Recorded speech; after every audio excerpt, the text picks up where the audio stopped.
Craig, Lewis again quoted massively out of context after the race at Spa saying, yeah, Ferrari definitely had some tricks. What he meant was Ferrari doing something pretty effective with their straight line performance. So over to you on that one. Yeah, I mean, I think the word trick has been sort of grabbed by lots of people and thinking that, there's something perhaps nefarious or illegal going on. The FIA have been looking at this very closely and everyone's been pointing the fingers at Ferrari all year.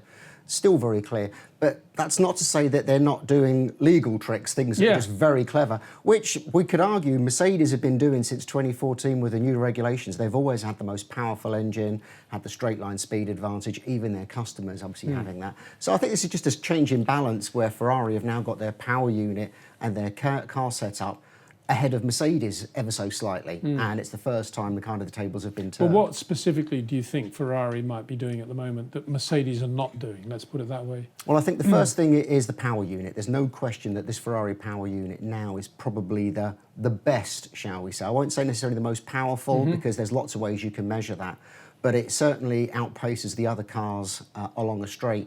And what we're finding is it's not just sheer peak power, the top-end power that's getting them to this high speed, but also the car accelerates very quickly. And throughout the year, we've had people saying, you can hear the Ferrari whistle out of corners much more than you hear any other car, and particularly the factory Ferrari.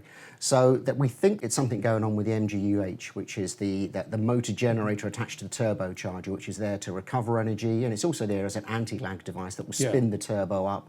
There is the potential, and I understand that initially this was against the rules, but it's not actually worded in the regulations that you could use that motor to actually generate some boost when the engine's not revving high enough, and that would give you a real mid-range boost of power by actually having effectively an electric supercharger on the car. I think it's probably something like what Ferrari are doing. Equally, they have very different fuel to the other people. I've said for quite a few years, when you're in the pit lane, you smell the Ferrari exhaust.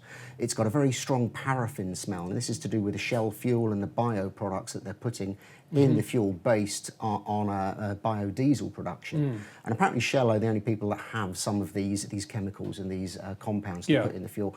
Ferrari have put had a new power unit this weekend, and they've had some recently updated fuels as well. And we understand that it's the factory Ferrari that gets the prime use of these fuels, because that isn't regulated in the same way as the actual base power unit. So basically the Ferrari power unit just outpaces everybody else as well. And then you get the chassis advantage, and we saw this particularly at Spa. Ferrari ran very little wing because they're running lots of rake and because we know that they have the power advantage. So they were really very quick on the straights, as we saw on that first lap.